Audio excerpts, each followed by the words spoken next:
Friends నమస్తే, నేను మీ భక్తిని శ్రీనివాస్, మోటివేషనల్ స్పీకర్.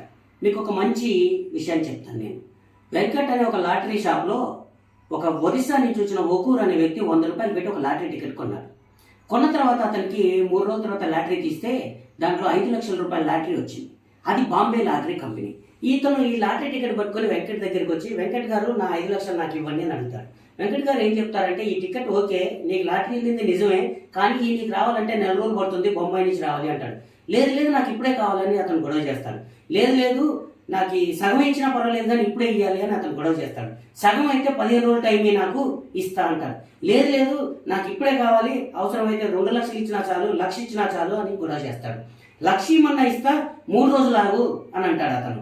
లేదు లేదు లేదు నాకు ఇప్పుడే కావాలి, ఇప్పుడైతే నేను ఇయ్యలేను, 3 రోజులు ఆగుతూనే తప్ప ఇయ్యలేను, నిన్ను నమ్మను, నేను 3 రోజులు నిన్ను ఎందుకు ఆగుతా, నేను ఆగను, నా వంద నాకు ఇచ్చే నీ టికెట్ నువ్వు ఉంచుకోపో నువ్వు అని చెప్పేసి ఆ టికెట్ ఆడబడేసి వెళ్ళిపోయాడు ఆయన. అంటే మనం కూడా డబ్బు విషయంలో ఇలాగే ప్రవర్తిస్తున్నాం. ఇందులో ఎంత అమాయకత్వం ఉందో ఆలోచించుకోండి ఒకసారి. మీ దగ్గరికి ఎన్నో అవకాశాలు వస్తున్నాయి, మీరు వాటన్నిటిని చేతులారా మీ అంతటా మీరే వాటిని వదిలేసుకుంటున్నారు.